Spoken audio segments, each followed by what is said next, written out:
Felisa Lizasola es una de las poetas que configura el panorama literario salteño a principios del siglo XX. Ella, por razones de edad, podríamos ubicarla en lo que tiene que ver con la generación del 900, la generación a la cual pertenecen, por ejemplo, Horacio Quiroga, Delmira Agustini, Julio Herrera Reisig, José Enrique Rodó, entre otros, pero ella empieza a publicar, podríamos decir, tardíamente, o al menos en relación a estos autores, mucho más tarde. De hecho, su primer libro es precisamente Lámpara, de 1928, y posteriormente va a tener otro libro que es Meditación, de 1931. No obstante, hay que reconocer que estos dos poemarios recogen poesía que ya venía publicando en varias publicaciones, valga la redundancia, ¿no? En varias revistas, periódicos, etc. Y a su vez habría que señalar que en general las características de su obra literaria se distancian de lo que es la producción modernista de fines del XIX y principios del siglo XX. En general, tiene algunos rasgos que le acercan más a lo que es la poesía justamente de la década del 20. Estamos hablando que cuando Felisa publica sus dos libros, ya es para ese momento. Juana de Ibarburu había publicado algunos de sus primeras obras, entre ellas Las lenguas de diamante.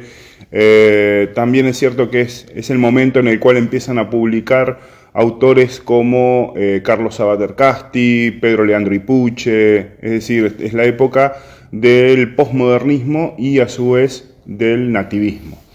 Y en ese sentido la poesía de Felisa está en un plano, podríamos decir, transicional.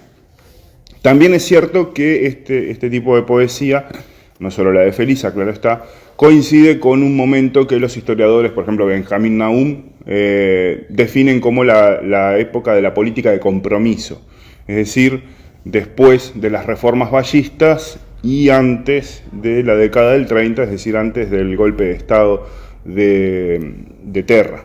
Entonces, en algún sentido, la poesía que se produce en ese momento refleja en cierta manera ese clima político, ¿no? Es decir, por un lado, una cierta tendencia, podríamos decir, conservadora, alejada del escándalo, etcétera, o que pretende estarlo, y por otra parte, al mismo tiempo, es la construcción de un Uruguay republicano, democrático, laico. Es decir, está, digamos, entre esos dos polos, en definitiva. Como señalaba anteriormente mi compañera, ¿no? Mi colega, la obra de Felisa, a su vez, está en algún sentido, no sé si decir condicionada, pero sí enmarcada en lo que tiene que ver con la actividad de su propia familia, ¿no? La actividad intelectual de su propia familia, es decir, de Virgilio y de Pedro, fundamentalmente, Lizasola. Ellos pertenecen a una familia que sí, que tiene una activa vida intelectual, cultural, y al mismo tiempo tienen, sobre todo en el caso de Virgilio y Pedro, una intensa actividad política. Primero dentro del marco del anarquismo y luego dentro de lo que es el vallismo. Yendo más concretamente a la obra de Felisa, digamos, como decíamos hoy al principio, bueno, son dos libros los que componen su obra literaria. Estamos hablando en total de 164 poemas, se reparten 168, se reparten exactamente en 84 y 84. Y a su vez, algunos de esta obra lírica se había publicado previamente en La Tribuna Salteña, bueno, en La Tarde, en fin, en otras publicaciones, en publicaciones periódicas. En el caso de Lámpara, que habitualmente uno puede encontrar que fue publicado en 1926, en realidad es de 1928, tal como figura en la tapa. Y también en su parte interna. Quizás la confusión venga por el lado de que el prólogo está escrito por César, que es un seudónimo de un intelectual justamente anarquista, seguramente que estuvo vinculado a sus hermanos, ¿no? El cual, a su vez, bueno, este autor era de origen catalán, pero que había desarrollado una intensa actividad tanto política como literaria, periodística, en lo que tiene que ver con periódicos de Montevideo. Como decía, este es un seudónimo, ¿no? Es decir, quien está detrás es Eduardo Gilimón. Y en el caso de Meditación, y el prólogo está fechado en 1926. Pero en el caso de Meditación, desde 1931, tal como figura también aquí en tapa, octubre de 1931, y está prologado por Alberto Semblat. Ambos fueron editados, publicados por los Talleres Gráficos Margal. De hecho, fue en cierta manera una iniciativa de Damián Margal, que fue el primer propietario de esta editorial. De acuerdo con lo que plantea, por ejemplo, el académico Leonardo Baret en la colección de autores salteños, y yo concuerdo, de los dos el más logrado es Lámpara, es el primero. ¿Por qué, digamos, podríamos decir que es el más logrado? Bueno, no solo en lo que refiere a la calidad de algunas de sus composiciones, sino también que hay como una mirada más global, más ordenada, incluso está dividido en 3 partes. La primera parte se denomina Lar, es decir, haciendo alusión al hogar.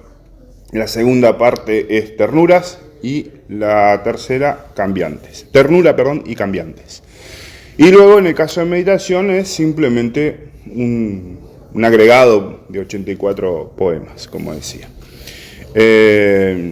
Bien, los ritmos, ¿no? Es decir, las estructuras rítmicas que empleaba Felisa eran muy variados, ¿no? Tenemos el serventecio agudo, el serventecio decasílabo, copla de pie quebrado, soneto, verso libre, etc. Claro, muchas veces se señala que un defecto que tenemos los docentes de literatura, y en clases a veces ponerle mucho énfasis a lo que es el análisis o el estudio de los trabajos rítmicos, ¿no? Y en cierta manera estoy de acuerdo. Ahora, no obstante, es importante ver ese aspecto, sobre todo en lo que tiene que ver con la relación con los componentes semánticos, ¿no? El sentido que, en alguna manera, quiere comunicar el autor o la autora. Es decir, ¿qué nos dice esto de Felisa, el hecho de que maneje todas estas estructuras rítmicas? Bueno, en algún punto si uno compara con los temas que ella trabaja y con lo que ella misma opinaba o decía de su poesía, que muchas veces evidenciaba que en algún punto, no sé si por humildad o porque, aunque creo en cierta manera en su sinceridad, en el hecho de que, bueno, tenía una mirada por momentos menospreciativa de sí misma, menospreciante de su producción literaria incluso. También eso puede evidenciar ciertos miedos a lo que es la valoración pública, porque era una autora que no simplemente escribía, no guardaba su producción literaria, sino que la hacía pública. Entonces, hay, digamos, una concepción, por lo menos eso es lo que interpreto, de la necesidad de imponer una suerte de disciplina, ¿no? O sea, el ritmo impone una disciplina al texto. También es cierto que ofrece la mirada de, bueno, o el hecho, o el producto de sus diversas lecturas, porque fue una autora autodidacta, como, bueno, de última, muchos de los autores lo son, ¿no? Pero que a lo que voy es que tenía variadas lecturas, Es decir, que si uno va a lo que son los temas de sus obras, tiene mucho de poesía confesional, de tono autobiográfico, de lo que los demás podían por ahí calificar de nimio, de mínimo, sin importancia. Bueno, entonces, en ese sentido, el ritmo lo que busca es darle una elevación o una estatura estética, una relevancia estética, y teniendo en cuenta que el público lector era fundamentalmente masculino. Como decía también, Garet señala que justamente el problema, si se quiere, de meditación es que está lleno de poesías de circunstancias. Entonces, quizás para la época era muy valorado, ¿no? Es decir, poemas que están dedicados, por ejemplo, o cuyo motivo es el casamiento de tal o cual, el bautismo de algún conocido, bueno, en fin, elementos o circunstancias que por ahí a nosotros hoy en día no nos llamaría mucho la atención. Pero en el caso de Lámpara sí hay más variedad temática, variedad rítmica, como decía, hay menos poemas de circunstancias. Y bueno, va yendo más a lo que son los poemas, ¿no? Que es lo que verdaderamente importa. Como decía, hay una fuerte impronta autobiográfica en muchos de estos poemas, donde habla de sí mismo, de sí misma, y también de las tragedias y circunstancias que ocurrían alrededor de su vida y de su hogar, ¿no? Por ejemplo, este poema que se llama Aquella noche, y tiene un epígrafe que dice: en la muerte de mi hermano Pedro, ¿no? Muy significativo. Jamás podré olvidar aquella noche. Una angustia mortal mordía mi pecho, y en el silencio aquel rodar de un coche hizo gemir mi corazón deshecho. Llamaron suavemente. Abrí temblando. ¿Murió?, dije con voz que no se oía. Y el hombre contestó: se está acabando. No podía durar, ya se veía. Y aquella frase corta pero amarga hirió mi corazón como una larga y fatal puñalada del destino. No podía durar. Su alma tan bella dejó aquel cuerpo y se formó una estrella para alumbrar quizás nuestro camino. En este caso tenemos un soneto, ¿no? 2 cuartetos, 2 tercetos, versos en decasílabos, pero a la vez que se aleja de lo que es la tradición del soneto, por el hecho de incluir una circunstancia plenamente autobiográfica, personal, como es la muerte del hermano, de su hermano Pedro, que es quizás la tragedia que más la golpea y que se convierte casi en una obsesión por momentos, ya que muchos de los poemas de Lámpara, pero también de meditación, tratan sobre el mismo asunto.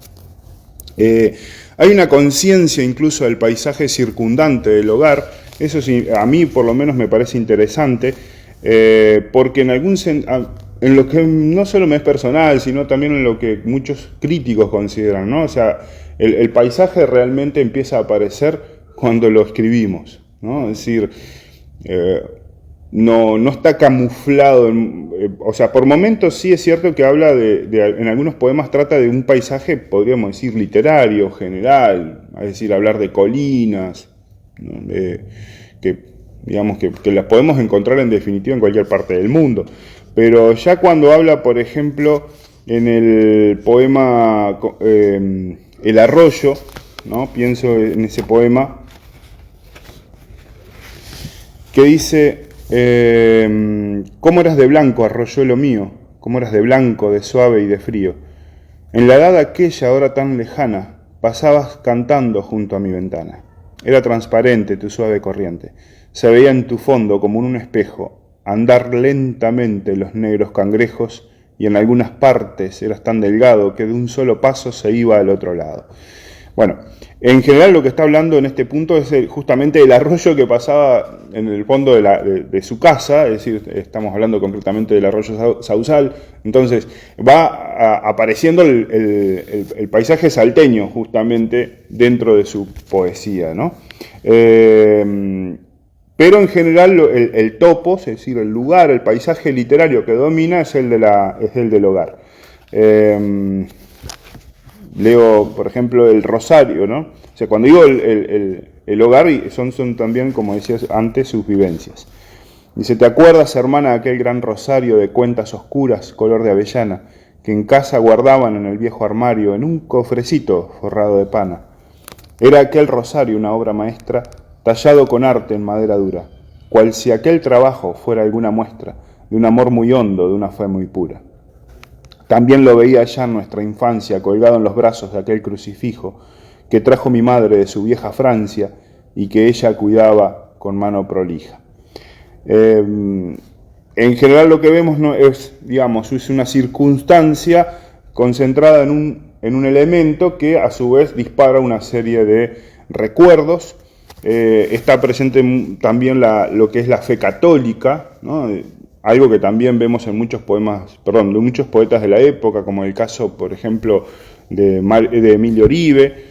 Pero ella se va, en lugar de recurrir a una poesía más de corte simbólico, más de apelando a lo que es la imaginería católica, ella en cambio se va hacia una poesía que apela más, por usar quizás un exceso, sería una suerte de realismo lírico, y a su vez no es una poesía de corte místico, o sea, aparecen los elementos de la religiosidad católica, pero al mismo tiempo da cuenta de un Uruguay ya laico, es decir, un Uruguay que por más que se pueda definir, o una parte del Uruguay que por más que se pueda definir católico, no cree necesariamente en un más allá. Lo que importa en todo caso son las pérdidas del más acá. Después otros temas y asuntos que son dominantes es, bueno, lo que decía hoy Soledad también, ¿no? Es decir, la educación de las sobrinas, temas clásicos de la literatura como el tempus fugit, es decir, la fugacidad de la vida, del tiempo que lo arrebata todo, el memento mori, es decir, el recuerda que te vas a morir, y el carpe diem, es decir, ya que nos recuerda que te vas a morir, disfruta el momento. Sin embargo, en general el tono de sus poemas es bastante melancólico, triste, salvo cuando quizás recurra a lo que es la exaltación del culto a la patria, a la escuela pública, y bueno, y lo que son algunas vivencias, como decía, hogareñas y también algunos temas morales, pero que no necesariamente caen dentro de lo que diríamos, bueno, moralista, ¿no? Este otro poema se llama No es para tanto, es breve, así que lo voy a poder leer completo. Dice, cuando miro que el mundo te condena y que casi te apartan con espanto, cuando veo que te acusan y encadenan, yo pienso con dolor, no es para tanto. Cuando veo que todos te enaltecen, que te quieren cubrir con regio manto, cuando miro que te alaban y engrandecen, dice mi corazón, no es para tanto. Que el vulgo tiene corazón de fiera, si ruge fuerte hasta matar, y si aplaude lo hace donde quiera, aunque a veces se tenga que enlodar. Como vemos, es una poesía, o en este caso un poema que es más reflexivo, y tiene mucha actualidad, ¿no? O sea, en este clima a veces de redes sociales bastante agresivo, todavía tiene ese tono, como decía, ¿no? Muy presente, muy actual. Después hay otro que se llama Raza de Caín. Dice, todos rieron de la pobre loca, harapienta y sin pan. No hubo piedad en boca femenina, ni en pecho de varón hubo piedad. Y la triste decía en su locura, oh raza de Caín, pasad, pasad, no tenéis de Jesús ni la figura, el mundo está sembrado de maldad. ¿Sabéis quién soy? ¿Acaso vuestra abuela, vuestra madre quizás, o vuestra hija, o vuestra compañera? Oh raza de Caín, ¿os asustáis? Y la turba reía delirante, sin comprender quizás que la pobre demente en ese instante, acaso les decía la verdad. Quizás este poema, bueno, a mi juicio personal, obviamente cada cual lo puede recepcionar de otras maneras, a mi juicio quizás un poquito menos logrado que el anterior, pero no obstante es interesante cómo introduce esta figura, digamos, de la mujer loca, pero además loca quizás porque así la interpretan los demás, y a su vez en un contexto de pobreza, ¿no? Porque habla de la pobre loca, harapienta y sin pan, que también se constituye una suerte de símbolo y bueno, hasta podríamos suponer de autopercepción, porque en definitiva Felisa es una figura extraña en el contexto cultural y literario de Salto de las primeras décadas del siglo XX. Y bueno, para ir terminando, como decía, Meditación quizás no tiene algunos poemas, no están tan logrados como quizás los que están en Lámpara, pero hay unos, y no obstante hay 3 poemas que son muy interesantes, que son los 3 días de carnaval, se llama. Son 3 sonetos, no los voy a leer a los 3, claro está, pero sí podría leer el primero, o sea, uno que se denomina Primer Día, y dice: en lujosa carroza regiamente equipada, al son de los clarines apareció el marqués. En la diestra llevaba la refulgente espada, y en su mirada triste un dejo de altivez. Su escolta grave y fría, como de alucinados, rodeando la carroza, formaban un montón de seres amarillos, como sacrificados, que van a una sentencia y no a una diversión. Lo proclamó la turba radiante de alegría cuando por occidente el astro se escondía, recogiendo en el cielo su rojo pabellón. Y el marqués de la farsa, y el marqués de la risa, saludando a la plebe con forzada sonrisa, con su mano morena se apretó el corazón. A mí me parece, a mi gusto me resulta un soneto muy interesante. Incluso aparece la figura del marqués del carnaval, que es una figura que estuvo en el carnaval salteño, no digo la persona, pero sí la imagen del carnaval salteño hasta no hace mucho tiempo. Y esto es un poema de 1931. Claro está que en realidad el poema es más complejo y nos dice otras cosas, nos comunica otras cosas que en este momento no cabe que cada cual haga sus propias interpretaciones. ¿Por qué es interesante, bueno, como decía, para terminar, abordar la poesía de Felisa? Bueno, por un lado tiene sus posibilidades literarias, es decir, trabajar lo que es una poesía de panorama, o sea, de transición, ¿no? Del modernismo a lo que es la poesía ya más contemporánea del siglo XX, como para tener una idea del panorama también creativo salteño de esa época, pero también como una forma de ingresar en el estudio de la sensibilidad femenina, ¿no? Sobre todo de una parte de ese mundo que tiene que ver justamente con sectores formados, ilustrados, intelectualizados, pero sobre todo de clase media baja y de trabajadores.